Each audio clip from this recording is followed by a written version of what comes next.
அஸ்ஸலாமு அலைக்கும் வரஹ்மத்துல்லாஹி வபரகாத்துஹு. நம்ம ஒவ்வொரு இறை தூதர் வரலாற்றை பற்றி பார்த்துட்டு இருந்தோம்.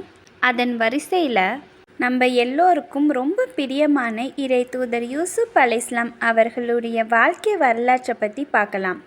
இந்த யூசுப் அலைஹிஸ்ஸலாம் வரலாறு மிக அழகிய வரலாறு எனவும் அல்லாஹ்வே வர்ணிக்கிறான். நபி இப்ராஹிம் அலைஹிஸ்ஸலாம் அவர்களின் பேரனும் நபி யாக்கூப் அலைஹிஸ்ஸலாம் அவர்களின் மகனுமான நபி யூசுப் அலைஹிஸ்ஸலாம் அவர்களை பற்றி அறிந்து கொள்வதற்கு 12வது அத்தியாயமான சூரத்துல் யூசுப் மட்டுமே போதுமானதாகும். மேலும் யூசுப் நபியின் வரலாற்றினை அழகிய வரலாறு என அல்லாஹ் வர்ணிக்கிறான். அதாவது திருமறையில் 12வது அத்தியாயத்தில் 3வது வசனத்தில், நபியே, இந்த குர்ஆனை உனக்கு அறிவிப்பதன் மூலம் மிக அழகான வரலாற்றை நாம் உமக்கு கூறுகிறோம். இதற்கு முன் நிச்சயமாக நீ அறியாதவராக இருந்தீர். பொறாமை கொண்ட சகோதரர்கள். யூசுப் அலைஹிஸ்ஸலாம் அவர்களின் தந்தையான யாக்கூப் அலைஹிஸ்ஸலாம் அவர்களுக்கு 2 மனைவிகள். யூசுப் நபியும் அவரது ஒரு சகோதரரும் 2ஆம் தாரத்து குழந்தைகள். மற்ற 10 சகோதரர்களும் முதல் தாரத்து பிள்ளைகள். இதனால் தான் முதல் தாரத்து பிள்ளைகள் 2ஆம் தாரத்து பிள்ளையான யூசுப்பின் மீதும் அவரது சகோதரன் மீதும் பொறாமை கொண்டனர். தங்கள் தந்தை இந்த இருவர் மீது தான் அதிகம் பாசம் வைத்துள்ளார் என நினைத்து தந்தையின் மீது கோபம் கொண்டனர்.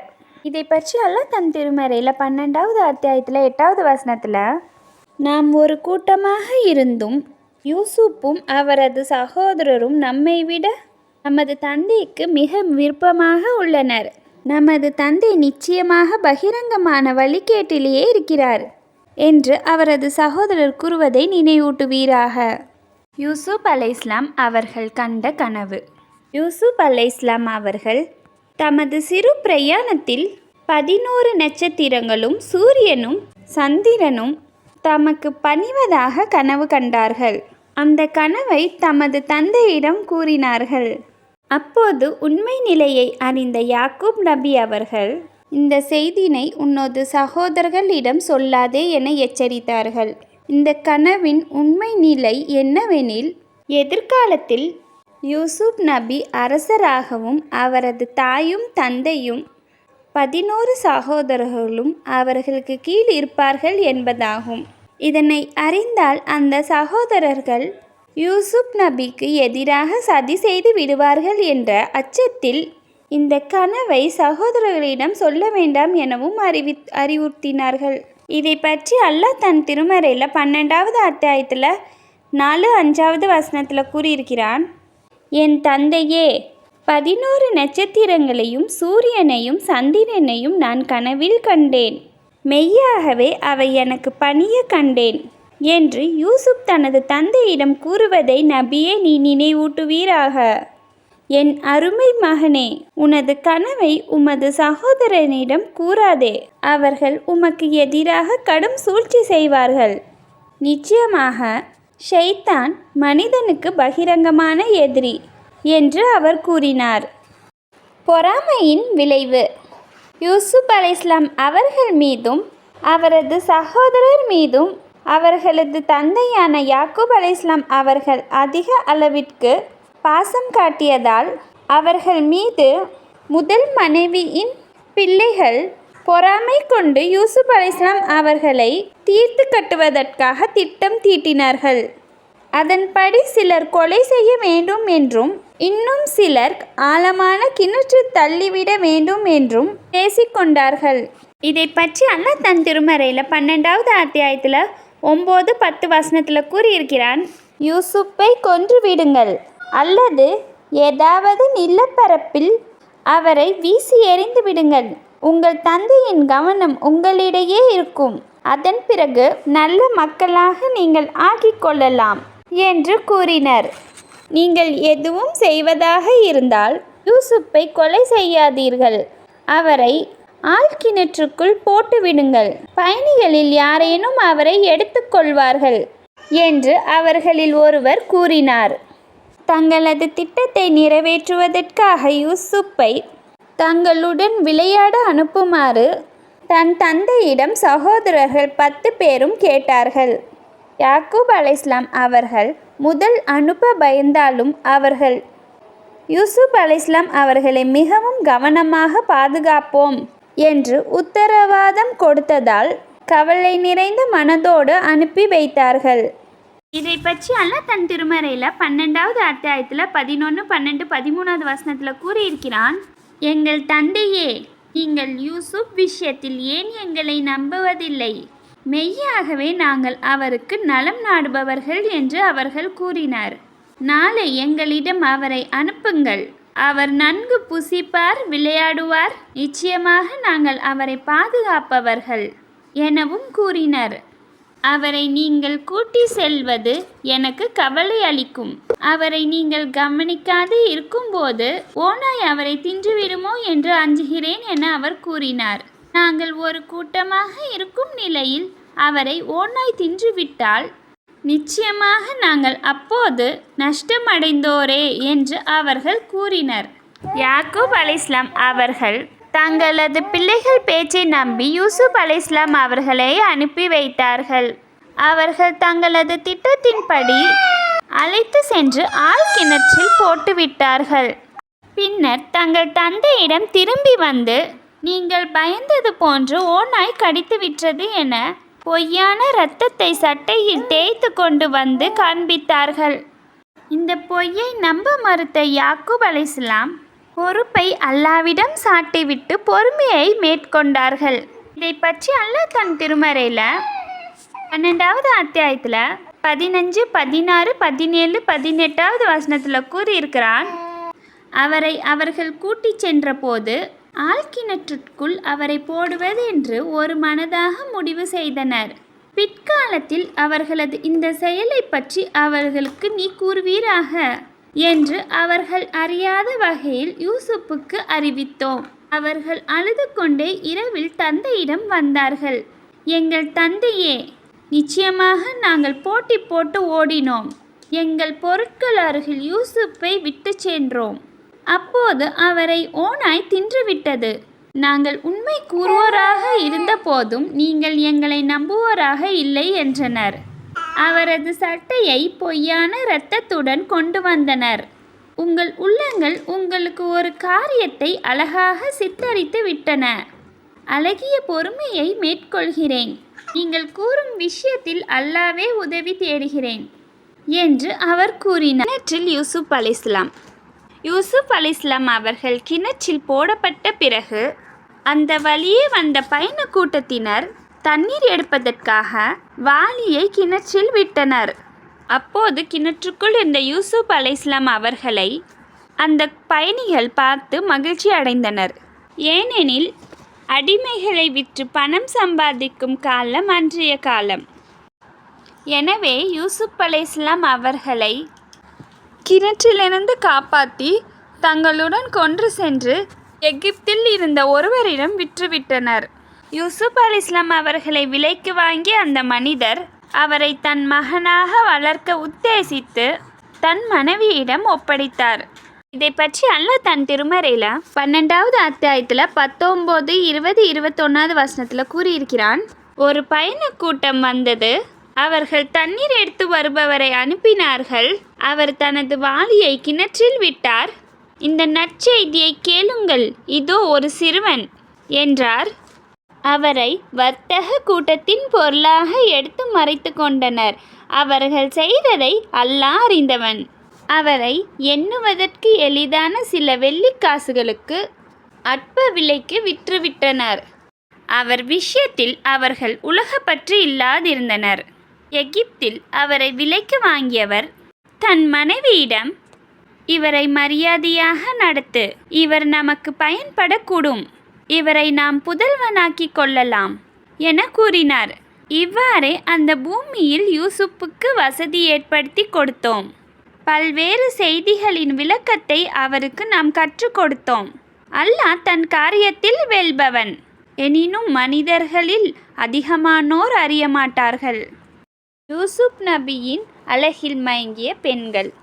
யூசுப் அலைஹிஸ்ஸலாம் அவர்கள் பருவ வயதை அடைந்ததும் அவரை யார் விலைக்கு வாங்கி வளர்த்து வந்தாரோ அவரது மனைவியை யூசுப் அலைஹிஸ்ஸலாம் அவர்களின் அழகில் மயங்கி அவரை தவறான வழிக்கு அழைத்த போது அவர்கள் அந்த இடத்தை விட்டு நகர முயற்சித்தார். இதை பற்றி அல்லாஹ் தன் திருமறையில் 12வது அத்தியாயத்தில் 22, 23, 24வது வசனத்தில் கூறியிருக்கிறான்.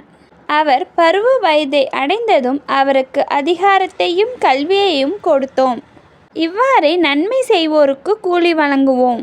எவளது வீட்டில் அவர் இருந்தாரோ அவள் அவரை மயக்கலானாள். வாசல்களையும் அடைத்து வா என்றாள். அதற்கு அவர், அல்லாஹ்விடம் பாதுகாப்பு தேடுகிறேன். அவனே என் இறைவன். எனக்கு அழகிய தங்கும் இடத்தை அவன் தந்துள்ளான். அந்நீதி இழைத்தவர்கள் வெற்றி பெற மாட்டார்கள் என்று கூறினார். யூசுப் அலைஹிஸ்ஸலாம் அழகில் மயங்கி அந்த பெண்ணிடமிருந்து தன்னை தற்காத்து கொள்ள வாசலை நோக்கி நடந்தபோது அந்த பெண் அவர் சட்டையை பிடித்து இழுத்தாள். சட்டை பின்புறமாக கிழிந்து விட்டது. இதை அந்த பெண்ணின் கணவர் கண்டுவிட்டார்.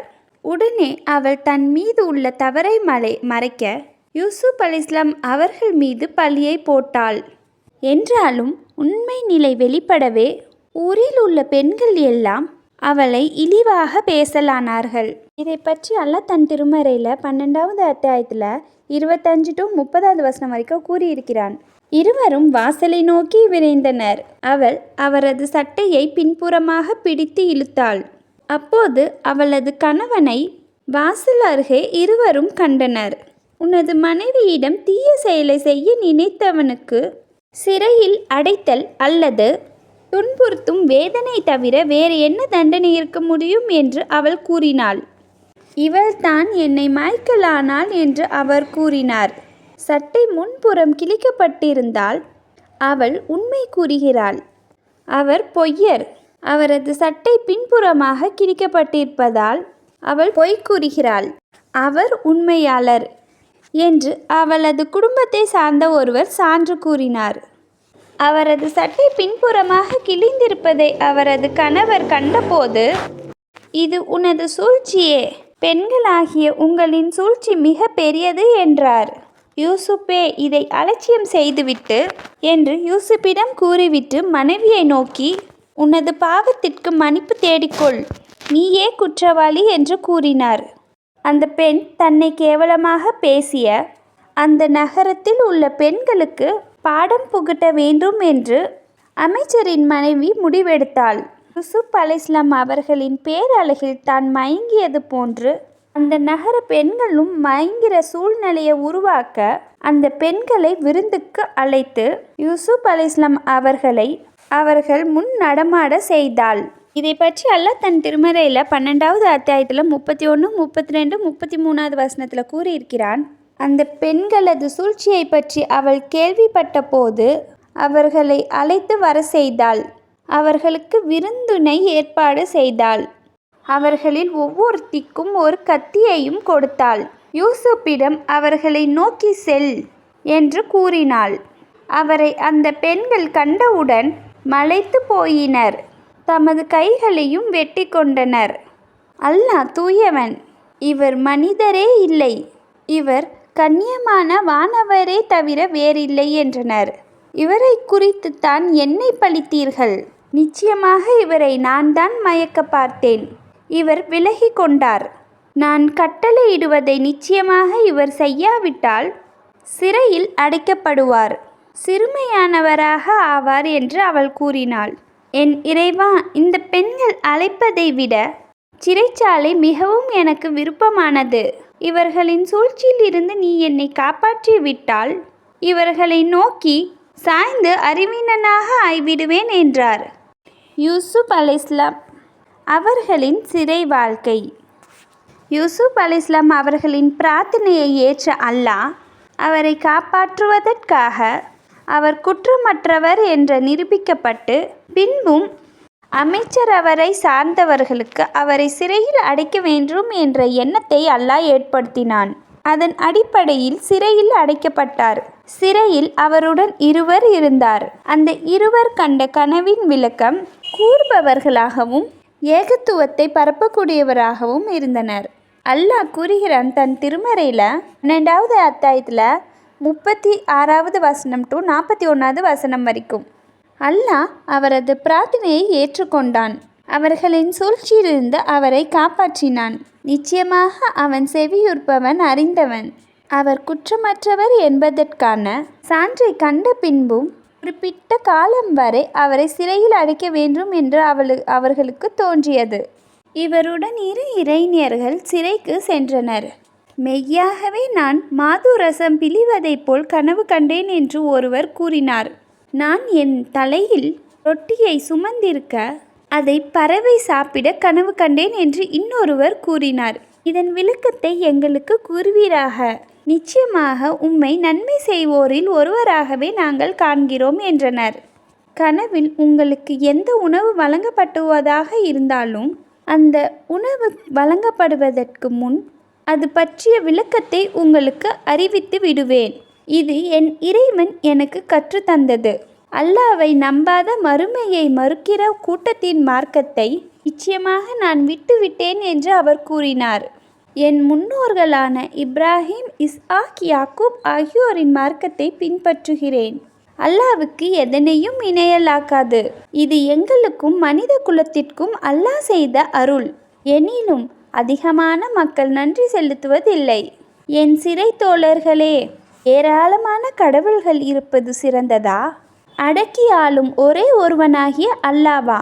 அவனை அன்றி நீங்கள் வழங்குபவை வெறும் பெயர்களே தவிர வேறெதுவும் இல்லை. நீங்கள் உங்கள் முன்னோர்களுக்கும் அவர்களுக்கும் பெயரிட்டீர்கள். இதை குறித்து அல்லாஹ் எந்த சான்றையும் அருளவில்லை. அதிகாரம் அல்லாவுக்கு தவிர வேறு எவருக்கும் இல்லை. அவனை தவிர வேறு எதையும் வணங்கக்கூடாது என்று அவன் கட்டளையிட்டுள்ளான். இதுவே நேரான மார்க்கம். எனினும் அதிகமான மனிதர்கள் விளங்குவதில்லை. என் சிறை தோழர்களே, உங்களில் ஒருவர் எனது எஜமானுக்கு மாதுவை புகட்டுவார், மற்றவர் சிலுவையில் அறையப்படுவார். அவரது தலையை பறவைகள் சாப்பிடும். இது குறித்து விளக்கம் கேட்டீர்களே. இந்த விஷயம் முடிவு செய்யப்பட்டு விட்டது என்றார். மன்னர் கண்ட கனவும் அதற்கான விளக்கமும். சிறையில் இருந்த 2 தோழர்களின் கனவிற்கு விளக்கம் கூறிய யூசுப் அலைஹிஸ்ஸலாம் அவர்கள் அந்த இருவரையும் பார்த்து, நீங்கள் விடுதலை அடைந்தவுடன் என்னை பற்றி உங்கள் எஜமானிடம் கூறுங்கள் என்று கூறினார்கள். ஆனால் விடுதலையானவனோ தனது எஜமானிடம் கூற மறந்துவிடவே பல வருடங்கள் சிறையில் தங்க வேண்டிய நிலைமை யூசுப் அலைஹிஸ்ஸலாம் அவர்களுக்கு ஏற்பட்டுவிட்டது. பல வருடங்களுக்கு பிறகு அவனது எஜமான் ஒரு கனவு கண்டார்.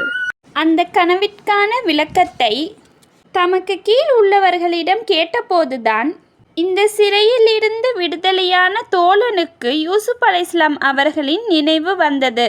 பிறகு அந்த கனவை பற்றி யூசுப் அலைஹிஸ்ஸலாம் அவர்களிடம் கேட்டபோது அவர்கள் அதற்கான விளக்கத்தை கூறினார்கள் என்ற செய்தினை குர்ஆன் வசனத்தின் மூலம் அறிந்து கொள்ளலாம். அதாவது அல்லாஹ் தன் திருமறையில் 12வது அத்தியாயத்தில் 42 to 49வது வசனம் வரைக்கும் கூறியிருக்கிறான்.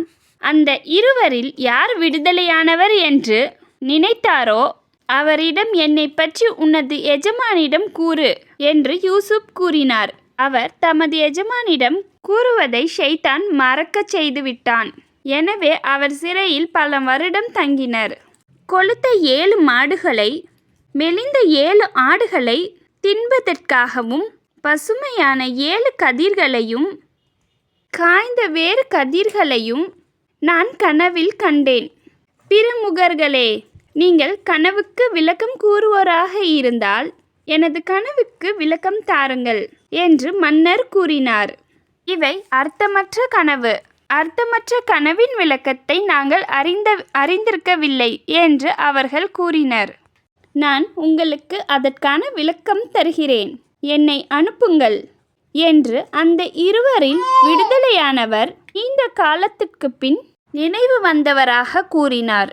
யூசுப்பே, உண்மையாளரே, 7 மெலிந்த மாடுகள் 7 கொழுந்து மாடுகளை தின்றதற்கும் 7 பசுமையான கதிர்கள் மற்றும் காய்ந்த கதிர்களுக்கும் எங்களுக்கு விளக்கம் தருவீரா? மக்களிடம் இந்த தகவலுடன் நான் திரும்பி செல்ல வேண்டும், அவர்கள் விளங்கிக் கொள்வார்கள் என்றார். தொடர்ந்து 7 ஆண்டுகள் விவசாயம் செய்வீர்கள். அறுவடை செய்தவற்றை உண்பதற்காக குறைவான அளவை தவிர மற்றவற்றை கதிர்களுடன் விட்டு வையுங்கள். இதன் பிறகு பஞ்சமான 7 ஆண்டுகள் வரும். அவற்றிற்காக நீங்கள் முன்னர் இருப்பு வைத்தவற்றை சிலரை தவிர மற்றவற்றை அவை சாப்பிட்டு விடும். இதன் பிறகு மக்களுக்கு மழை பொழியும் ஆண்டு வரும். அந்த ஆண்டில் பல ரசங்களை பிழிவார்கள் என்றார். நீதி விசாரணை வேண்டிய யூசுப் அலைஹிஸ்ஸலாம் அவர்கள். யூசுப் அலைஹிஸ்ஸலாம் அவர்கள் கூறிய கனவு விளக்கத்தையும் செயல் திட்டத்தையும் செவியுற்ற அரசர் மகிழ்ச்சி அடைந்தார். யூசுப் அலைஹிஸ்ஸலாம் அவர்களை சிறையிலிருந்து விடுதலை செய்யுமாறும் தன்னிடம் அழைத்து வருமாறும் கட்டளையிட்டார். அரசரின் கட்டளைப்படி தூதுவர் யூசுப் அலைஹிஸ்ஸலாம் அவர்களை அழைக்க யூசுப் அலைஹிஸ்ஸலாம் அவர்கள் சிறையிலிருந்து வெளிவர மறுத்துவிட்டார்கள். மேலும் தீய எண்ணத்துடன் தங்களது கரங்களை அறுத்து கொண்ட சூழ்ச்சிகார பெண்களின் நிலை குறித்தும் தமது நடத்தை குறித்தும் நீதி விசாரணை கோரினார். இதை பற்றி அல்லாஹ் தன் திருமறையில் 12வது அத்தியாயத்தில் 50, 51, 52வது வசனம் வரைக்கும் கூறியிருக்கிறான். கனவின் விளக்கத்தை கேட்ட மன்னர் அவரை என்னிடம் கொண்டு வாருங்கள் என்றார். மன்னரின் தூதுவர் அவரிடம் வந்தார். அதற்கு யூசுப், உனது எஜமானிடம் சென்று தமது கைகளை வெட்டி கொண்ட பெண்களின் நிலை என்ன என்று அவரிடம் கேளும். என் இறைவன் அந்த பெண்களின் சூழ்ச்சியை அறிந்தவன் என்றார். யூசுப்பை நீங்கள் மயக்க முயன்றபோது உங்களுக்கு நேர்ந்தது என்ன என்று அரசர் பெண்களிடம் விசாரித்தார். அதற்கு அவர்கள், அல்லாஹ் தூயவன், அவரிடம் எந்த ஒழுக்கக்கேட்டையும் நாங்கள் அறியவில்லை என்றனர். இப்போ உண்மை வெளிப்பட்டு விட்டது. நான் தான் அவரை மயக்க முயன்றேன். நிச்சயம் அவர் உண்மையாளர் என்று அமைச்சரின் மனைவி கூறினார். என் எஜமானராகிய அவர் மறைவாக இருந்தபோது அவருக்கு நிச்சயம் நான் துரோகம் செய்யவில்லை என்பதையும் நிச்சயமாக துரோகம் அளிப்போரின் சூழ்ச்சிக்கு அல்லாஹ் வழிகாட்ட மாட்டான் என்பதையும் அவர் அறிவதற்காக இவ்வாறு விசாரணை கோரினேன் என்று யூசுப் கூறினார். அன்றி நான் தவறிலிருந்து தூய்மையானவன் என்று என்னை பரிசுத்தம் செய்து கொள்ளவில்லை என்றால் என் இறைவன் அருள் புரிதலன்றி மனிதனின் சரீர இச்சை பாவம் செய்யும்படி தூண்டக்கூடியதாகவே இருக்கிறது. நிச்சயமாக என் இறைவன் மிக்க மன்னிப்பவனும் கிருபையுடையவனாகவுமே இருக்கிறார் என்றார். யூசுப் நபியின் பொறுமை, விளக்கம், கண்ணியம் ஆகியவற்றை பற்றி பாராட்டி நபி ஸல்லல்லாஹு அலைஹி வஸல்லம் அவர்கள், யூசுப் தங்கியிருந்த கால அளவிற்கு சிறைச்சாலையில் நான் தங்கியிருந்தார் அரசரின் தூதர் வந்து அழைத்ததும் அதற்கு பதில் அளித்திருப்பேன் என்று கூறினார்கள். இது புகாரில் இடம்பெற்றிருக்கு. யூசுப் அலைஹிஸ்ஸலாம் அவர்களின் நன்னடத்தையால் கவரப்பட்ட அரசர் அவரை தனக்காக தேர்வு செய்தார். இந்த தருணத்தை பயன்படுத்தி யூசுப் அலைஹிஸ்ஸலாம் அவர்கள் கஜானாவை பாதுகாக்கும் பொறுப்பில் தன்னை நியமிக்கும்படி கேட்க அரசருக்கு நியமித்தார். இதை பற்றி அல்லாஹ் தன் திருமறையில் 12வது அத்தியாயத்தில் 54, 55, 56 வசனத்தில் கூறியிருக்கிறான். அவரை என்னிடம் கொண்டு வாருங்கள், அவரை எனக்காக தேர்வு செய்கிறேன் என்று மன்னர் கூறினார்.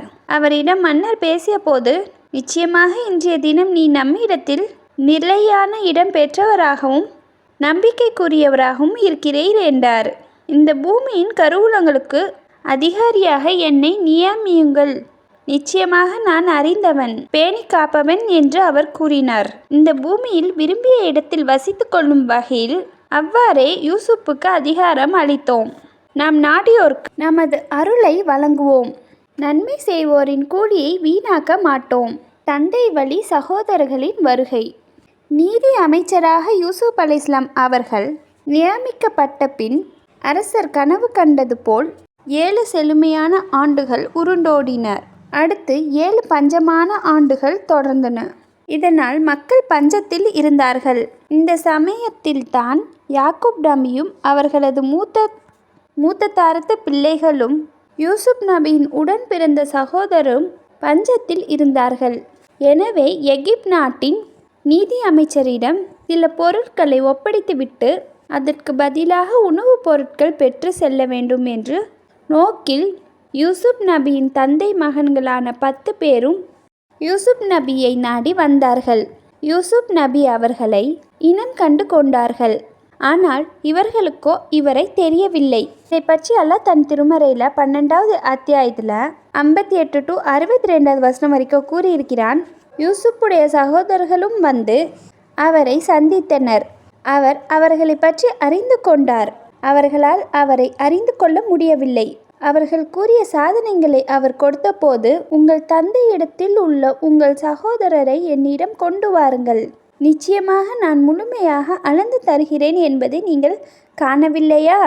நான் நன்கு உபசரிப்பவன் என்றார். அவரை நீங்கள் கொண்டு வராவிட்டால் என்னிடம் உங்களுக்கு எந்த உணவுப் பொருட்களும் இல்லை. என்னிடம் நெருங்காதீர்கள் என்றவும் கூறினார். அவரை குறித்து அவரது தந்தையிடம் வலியுறுத்துவோம். நாங்கள் நிச்சயம் அதை செய்வோரே என்று அவர்கள் கூறினர். அவர்கள் கொண்டு வந்த சரக்குகளை அவர்களது பொதிகளிலே வைத்து விடுங்கள்.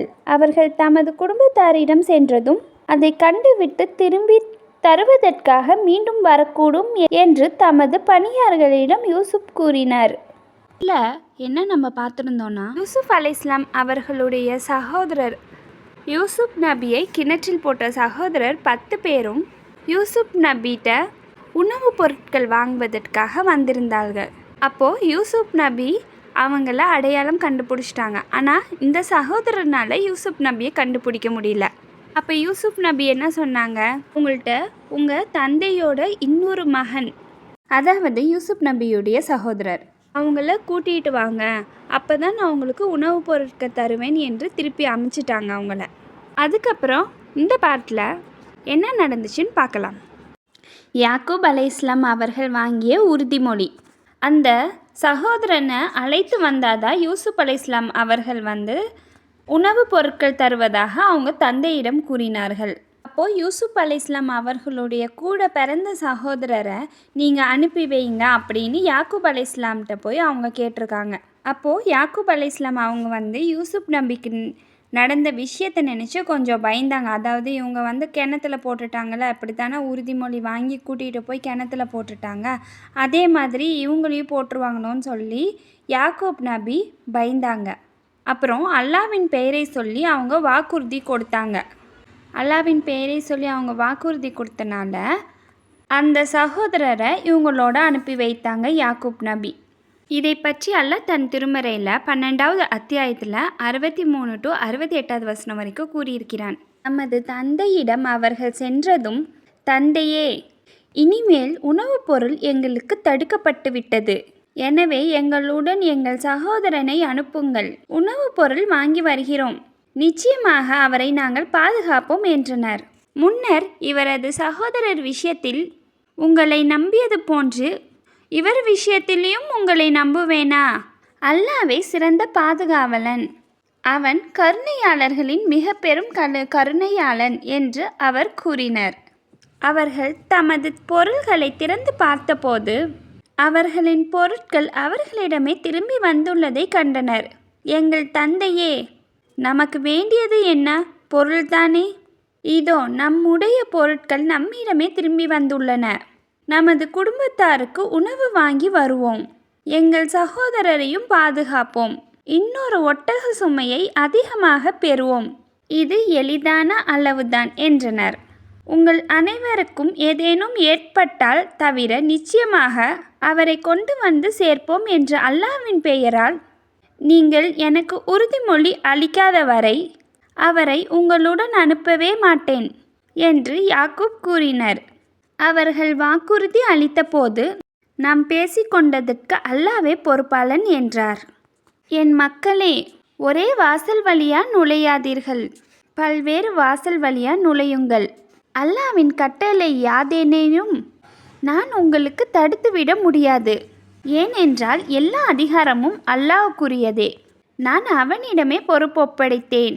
பொறுப்பை ஒப்படைக்க விரும்பியவர்களும் அவனிடமே பொறுப்பை ஒப்படைக்கவும் என்றார். அவர்களது தந்தை அவர்களுக்கு கட்டளையிட்டவாறு அவர்கள் நுழைந்த போது மனதில் நினைத்த ஒரு தேவையை யாக்கூப் நிறைவேற்றி கொண்டார் என்பதை தவிர பல வாசல் வழியாக நுழைந்தது. அல்லாஹ்வுடைய யாதொரு விஷயத்தையும் அவர்கள் விட்டு தடுக்கக்கூடியதாக இருக்கவில்லை. நிச்சயமாக நாம் அவர்களுக்கு கற்றுக் கொடுத்திருப்பதால் அவர் அறிவுடையவராக இருந்தார் எனினும் மனிதர்களின் அதிகமானோர் அறிவதில்லை. யூசுப் நபி நடத்திய நாடகம்.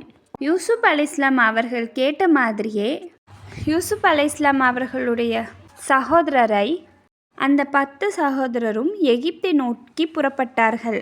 அவங்க தந்தை சொன்ன மாதிரியே பல வாயில் வழியாக நுழைந்து யூசுப் அலைஹிஸ்ஸலாம் அவங்க கிட்ட வந்து சேர்ந்தாங்க. அப்போது யூசுப் அலைஹிஸ்ஸலாம் அவங்க கூட பிறந்த சகோதரரை பார்த்து, நான் தான் யூசுப், உன் கூட பிறந்த சகோதரன் என்ன தன்னை அறிமுகப்படுத்திக்கிட்டாங்க. பிறகு அந்த சகோதரரை அவங்க கூடயே வச்சுக்க ஆசைப்பட்டவராக இந்த சகோதரனுங்களுடைய அனுமதி பெற இந்த மாதிரி நாடகத்தை அரங்கேற்றினாங்க யூசுப் அலைஹிஸ்ஸலாம் அவர்கள். அதை பற்றி அல்லாஹ் தன் திருமறையில் 12வது அத்தியாயத்தில் 69 to 76 வசனம் வரைக்கும் கூறியிருக்கிறான். அவர்கள் யூசுப்பிடம் சென்றபோது அவர் தமது சகோதரனை தனியாக அரவணைத்து, நிச்சயமாக நான் தான் உனது சகோதரன், அவர்கள் செய்தவற்றை பற்றி கவலைப்படாதே என்று கூறினார். அவர்களை அவர்களது சரக்குகளுடன் தயார்படுத்திய போது அளவு பாத்திரத்தை தனது சகோதரனின் சுமையில் வைத்தார். பின்னர், ஒட்டக கூட்டத்தாரே, நிச்சயமாக நீங்கள் திருடர்கள் என்று அறிவிப்பாளர் அறிவித்தார். இவர்களை நோக்கி வந்த அவர்கள், எதை தொலைத்து விட்டீர்கள் என்று கேட்டார்கள். மன்னருக்குரிய அளவு பாத்திரத்தை நாங்கள் காணவில்லை. அதை கொண்டு வருபவருக்கு ஒரு ஒட்டக சுமை அளவு தானியம் உண்டு. நான் அதற்கு பொறுப்பாளன் என்றார். நாங்கள் இந்த பூமியில் குழப்பம் விளைவிக்கவில்லை, நாங்கள் திருடர்களும் அல்லார் என்பதை அல்லாஹ்வின் மீது ஆணையாக அறிவீர்கள் என்று இவர்கள் கூறினர். நீங்கள் பொய்யர்களாக இருந்தால் அதற்குரிய தண்டனை என்ன என்று அவர் கேட்டனர். யாருடைய சுமையில் அது காணப்படுகிறதோ அவரை பிடித்து கொள்வதே அதற்குரிய தண்டனை. நாங்கள் அந்நீதி இழைத்தோரை இவ்வாறே தண்டிப்போம் என்று இவர்கள் கூறினர். அவரது சகோதரரின் சுமைக்கு முன் இவர்களின் சுமைகளை சோதிக்க ஆரம்பித்தார். பின்னர் அவரது சகோதரரின் சுமையிலிருந்து அதை வெளியே எடுத்தார். தன் சகோதரனை எடுத்துக்கொள், யூசுஃபுக்கு இந்த உபதேசத்தை கற்பிப்போம். அல்லாஹ் நாடினாய் அன்றி அவர்தான் என் சகோதரனை எடுத்துக்கொள். எகிப்து அரசனின் சட்டப்படி முடியத்திருந்தது. நாம் விரும்பியவர்களின் பதவிகளை உயர்த்தினோம். ஒவ்வொரு கல்விமானனுக்கும் மேலான ஒரு கல்விமான் இருந்தே இருக்கிறார். பிறகு எகிப்து மன்னனின் சட்டப்படி கட்டுப்பட்டு நடக்க வேண்டிய சூழ்நிலையில் யூசுப் அலைஹிஸ்ஸலாம் அவர்கள் இருக்கிறார்கள். இதனால் அவங்க நாட்டு சட்டப்படி அவங்களோட சகோதரரை இவரால் எடுத்துக்க முடியவில்லை. அதனால தான் சகோதரனிடம் திருடனுக்குரிய தண்டனை என்னவென்று கேட்டிருக்கிறாங்க. அவங்கள பிடித்து நீங்களே வச்சுக்கோங்க என்ற பதிலை அவங்களிடமே யூசுப் அலைஹிஸ்ஸலாம் அவங்க வரவழைத்து அதன்படியே தன் சகோதரனை அவங்க கைவசம் வைத்து கொண்டார்கள். அல்லாஹ் இதை பற்றி தன் திருமறையில் 12வது அத்தியாயத்தில் 77வது வசனத்தில் கூறியிருக்கிறான். இவர் திருடியிருந்தால் இதற்கு முன் இவரது சகோதரரும் நிச்சயமாக திருடியிருக்கிறார் என்று அவர்கள் கூறினர். அந்த சகோதரன் தானே என்ற விஷயத்தை யூசுப் அவர்களிடம் வெளிப்படுத்தாமல் தனது மனதிற்குள் வைத்து கொண்டார். நீங்கள் மிக கெட்டவர்கள், நீங்கள் கூறுவதை அல்லாஹ்வே நன்கு அறிவான் என்றார். அதுக்கப்புறம் யூசுப் நபியோடைய அந்த 10 சகோதரர்களும் இவருக்கு பதிலாக எங்களில் யாராச்சும் எடுத்துக்கோங்க, ஏன்னா இவரோட பிரிவை எங்கள் தந்தையினால் தாங்கிக்க முடியாது என்று கேட்டாங்க. அதற்கு யூசுப் நபி அவர்கள், குற்றம் செய்யாதவங்களை பிடிச்சு அந்நீதி இழைக்கிறத இருந்து என்னை அல்லாஹ் காப்பாற்றுவானாக, அதனால் அந்த செயலை நான் செய்ய மாட்டேன் யூசுப் நபி உறுதியாக கூறிட்டாங்க. கூறினதுக்கப்புறம் அவரோட சகோதரரையே அவர் அவங்க கூட வச்சுக்கிட்டாங்க. இதை பற்றி அல்லாஹ் தன் திருமறையில் 12வது அத்தியாயத்தில் 78, 79வது வசனத்தில் கூறியிருக்கிறான். அவர்கள் யூசுஃபை நோக்கி, அதிபதியே, நிச்சயமாக இவருக்கு முதிர்ச்சியடைந்துள்ள வயதான தந்தை இருக்கிறார். எனவே அவருடைய இடத்தில் எங்களில் ஒருவரை நீ எடுத்துக்கொள்ளு. நிச்சயமாக நாங்கள் உண்மை பரபோகரம் செய்வோரில் ஒருவராகவே காண்கிறோம் என்று கூறினார்கள். அதற்கவர், எங்கள் பொருளை எவரிடம் நாங்கள் கண்டோமோ அவரை அன்றி வேறு ஒருவரை நாம் எடுத்துக்கொள்ளப் போவதில்லை. அல்லாஹ் காப்பாற்றுவானாக. அப்படி செய்தால் நிச்சயமாக நாங்கள் அந்நீதிக்காரர்களாக ஆகிவிடுவோம் என்று கூறினார்கள். போன பாட்டில் யூசுப் நபி அவரோட சகோதரரை ஒரு சிறிய நாடகம் நடத்தி அவரிடமே வைத்து கொண்டார்கள். அதுக்கப்புறம் என்ன பண்ணுறதுன்னு தெரியாமல் அவங்களுடைய 10 சகோதரரும் நிற்கிறாங்க. செய்வதறியாது தவிக்கும் சகோதரர்கள். யூசுப் நபியின் சகோதரர்கள் இப்போது சிக்கலில் மாட்டிக்கொண்டார்கள். தந்தையிடம் எந்த முகத்தை கொண்டு செல்வது, என்ன பதில் சொல்வது? முன்னர் யூசுப்பை கிணற்றில் தள்ளி தந்தையை தவிக்க விட்டோம். இப்போ இவர் இல்லாமல் எப்படி வீடு திரும்புவது? இறை ஆணையிட்டு வாக்குறுதி கொடுத்துள்ளோமே என்றெல்லாம் சகோதரர்கள் யோசிக்கலானார்கள். இதை பற்றி அல்லாஹ் தன் திருமறையில் 12வது அத்தியாயத்தில் 80 to 87 வசனம் வரைக்கும் கூறியிருக்கிறான்.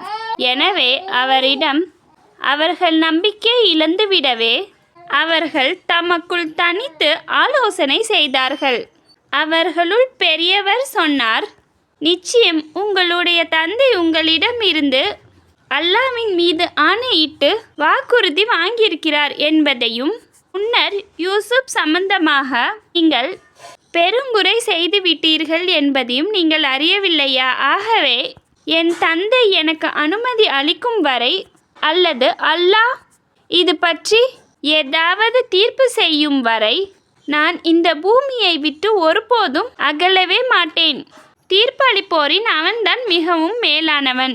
ஆகவே நீங்கள் உங்கள் தந்தையாரிடம் திரும்பி சென்று, எங்களுடைய தந்தையே, உங்கள் மகன் நிச்சயமாக திருடியிருக்கிறான். நாங்கள் உறுதியாக அறிந்ததை தவிர வேறு எதையும் கூறவில்லை.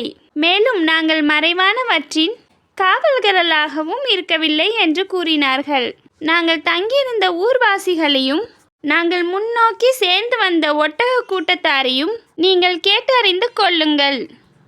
நிச்சயமாக நாங்கள் உண்மையே சொல்கிறோம் என்றும் சொல்லுங்கள் என்று கூறி தந்தையாரிடம் அனுப்பி வைத்தார். ஊர் திரும்பியவர்கள் தன் தந்தையாரிடம் அவ்வாறே சொல்லவும், இல்லை, உங்களுடைய மனங்கள் இவ்வாறு ஒரு தவறான விஷயத்தை செய்யும்படி தூண்டியிருக்கிறது. ஆயினும் அழகான பொறுமையே எனக்கு உகந்ததாகும்.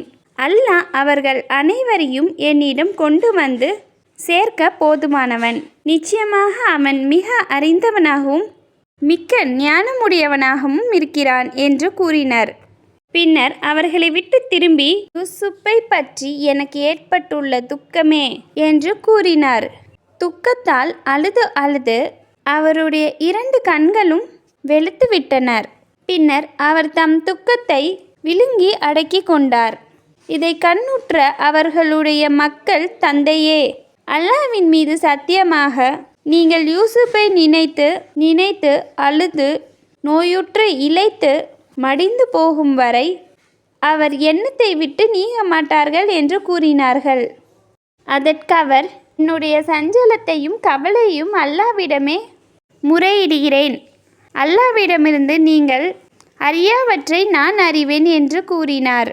என் மக்களே, மீண்டும் மிஸ்ருக்கு நீங்கள் செல்லுங்கள். யூசுப்பையும் அவருடைய சகோதரரையும் தேடி விசாரியுங்கள்.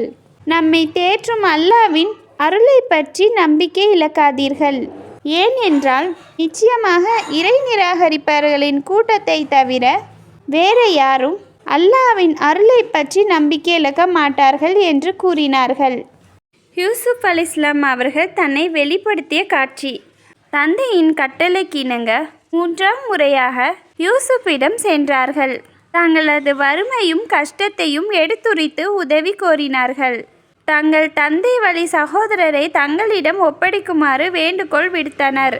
இதை பற்றி அல்லாஹ் தன் திருமறையில் 12வது அத்தியாயத்தில் 88 to 92 வசனத்தில் கூறியிருக்கிறான். அவ்வாறே அவர்கள் மிஸ்ரை அடைந்து யூசுப் முன்னணியில் வந்து அவரிடம், அஜீஸே, எங்களையும் எங்கள் குடும்பத்தில் உள்ளவரையும் பெருந்துயர் பற்றி கொண்டது. நாங்கள் சொற்பமான பொருள்களையே கொண்டு வந்திருக்கிறோம். எங்களுக்கு நிரப்பமாக அளந்து கொடுங்கள்.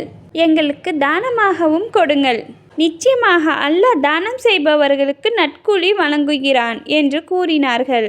அதற்கு அவர், நீங்கள் அறிவினர்களாக இருந்தபோது யூசுப்புக்கும் அவர் சகோதரருக்கும் நீங்கள் என்ன செய்தீர்கள் என்பதை நீங்கள் அறிவீர்களா என்று வினவினார்கள். அப்போது அவர்கள், நிச்சயமாக நீதான் யூசுப்பா என்று கேட்டார்கள். ஆம், நான் தான் யூசுப். இதோ இவர் என்னுடைய சகோதரராவார். நிச்சயமாக அல்லாஹ் எங்கள் மீது பேரருள் புரிகிறான். ஏனென்றால் நிச்சயமாக எவர் இறையச்சமுடையவராக இருந்து கஷ்டங்களையும் சகித்து கொள்கிறாரோ அத்தகைய நன்மை செய்வரின் கூலியை நிச்சயமாக அல்லாஹ் வீணாக்கி விடமாட்டான் என்று கூறினார். அதற்கவர்கள், அல்லாஹ்வின் மீது ஆணையாக நாங்கள் உமக்கு தவறிழைத்தவர்களாக இருந்தும் நிச்சயமாக அல்லாஹ் எங்களை விட உம்மை மென்மையுடையவராக தெளிவு செய்திருக்கிறான் என்று கூறினார்கள். அதற்கவர், இன்று உங்கள் மீது எவ்வித குற்றச்சாட்டும் இல்லை. அல்லாஹ் உங்களை மன்னித்தருள்வானாக. அவனே கிருபையாளர்களுக்கெல்லாம் மிக கிருபையாளனாக இருக்கிறான் என்று கூறினார். யாக்கூப் அலைஹிஸ்ஸலாம் மீண்டும் கண் பார்வை பெற்ற காட்சி.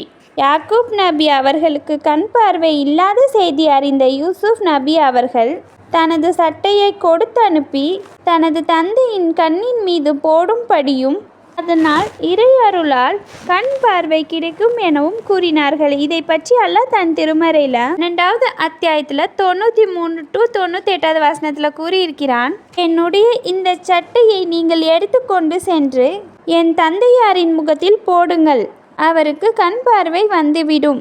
இன்னும் உங்களுடைய குடும்பத்தார் அனைவரையும் என்னிடம் கொண்டு வாருங்கள் என்று கூறினார்.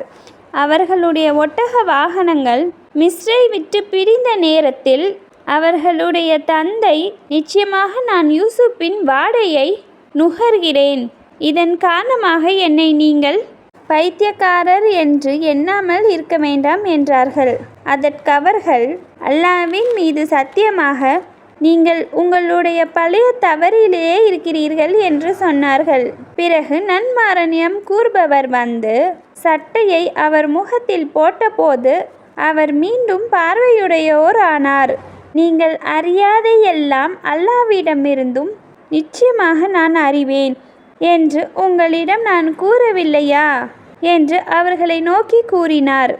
அதற்கவர்கள், எங்களுடைய தந்தையே, எங்களுடைய பாவங்களை மன்னிக்குமாறு எங்களுக்காக இறைவனிடம் பிரார்த்தனை செய்யுங்கள், நிச்சயமாக நாங்கள் தவறு செய்தவர்களாக இருக்கிறோம் என்று கூறினார்கள். நான் உங்களுக்காக என் இறைவனிடம் பாவ மன்னிப்பு தேடுகிறேன், நிச்சயமாக அவன் மன்னிப்பவனாகவும் கிருபையுடையவனாகவும் இருக்கிறான் என்று கூறினார். இஸ்லாம் அவர்களை நோக்கி அவரது பெற்றோர்கள் யாக்கூப் நபியும் அவரது குடும்பத்தினரும் யூசுப் நபியை காண புறப்பட்டார்கள். அவர்களை பெற்றுக்கொண்ட யூசுப் நபி அவர்கள் தம் தாய் தந்தையாரை கண்ணியமான முறையில் அரியாசனத்தில் அமர்த்தினார். இதை பற்றி அல்லாஹ் தன் திருமறையில் கூறியிருக்கிறான். 12வது அத்தியாயத்தில் 99, 100வது வசனத்தில். பின்னர் குடும்பத்துடன் அவர்கள் யூசுப்பிடம் வந்தபோது அவர் தம் தாய் தந்தையரை கண்ணியத்துடன் வரவேற்று தம்முடன் வைத்து கொண்டார். இன்னும் அல்லாஹ் நாடினால் நீங்கள் மிஸ்ருக்குள் அச்சமற்றவர்களாக பிரவேசியுங்கள் என்றும் கூறினார். இன்னும் அவர் தன் தாய் தந்தையரை அரியாசனத்தின் மீது உயர்த்தி அமர்த்தினார். அவர்கள் எல்லோரும் அவருக்கு மரியாதை செலுத்தியவர்களாக சிரம் பணிந்தார்கள். என் தந்தையே, இதுதான் என்னுடைய முந்தைய கனவின் விளக்கமாகும். அதை என் இறைவன் உண்மையாக்கியிருக்கிறான்.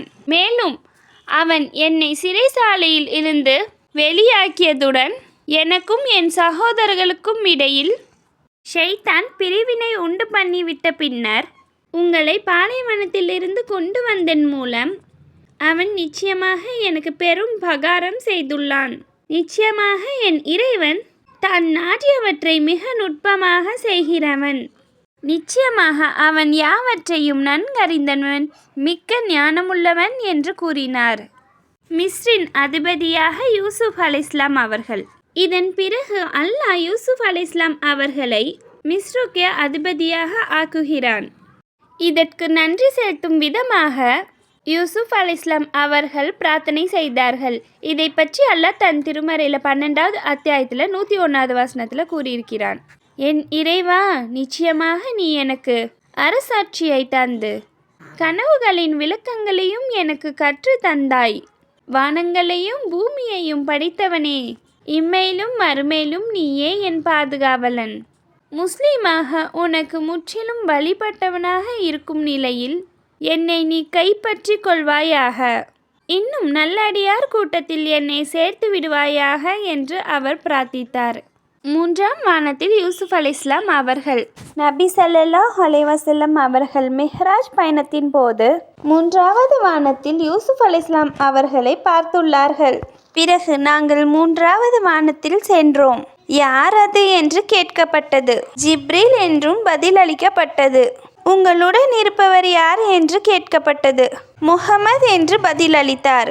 அவரை அழைத்து வர சொல்லி அவருக்கு ஆள் அனுப்பப்பட்டதா என்று கேட்கப்பட்டது. ஆம் என்று பதிலளித்தார். அவரது வருகை மிக நல்வரவாகட்டும், அவரது வருகை மிக நல்ல வருகை என்று வாழ்த்து சொல்லப்பட்டது. பிறகு நான் யூசுப் அலைஹிஸ்ஸலாம் அவர்களிடம் அழைத்து செல்லப்பட்டேன். அவர்களுக்கு சலாம் உரைத்தேன். அவர்கள் சகோதரரும் நபியுமான உங்கள் வரவு நல்வரவாகட்டும் என்று வாழ்த்து சொன்னார்கள். இந்த ஹதீஸ் புகாரில் இடம்பெற்றிருக்கு. யூசுப் அலைஹிஸ்ஸலாம் அவர்களின் பொறுமை.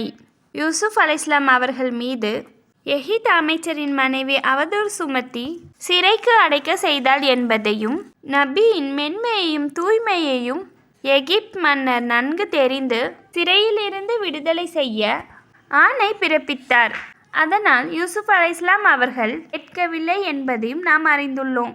இந்த சம்பவத்தை சுட்டிக்காட்டி நபி ஸல்லல்லாஹு அலைஹி வஸல்லம் அவர்கள் யூசுப்புடைய இடத்தில் நான் இருந்திருந்தால் விடுதலை அழைப்பை ஏற்று இருப்பேன் என்று கூறினார்கள்.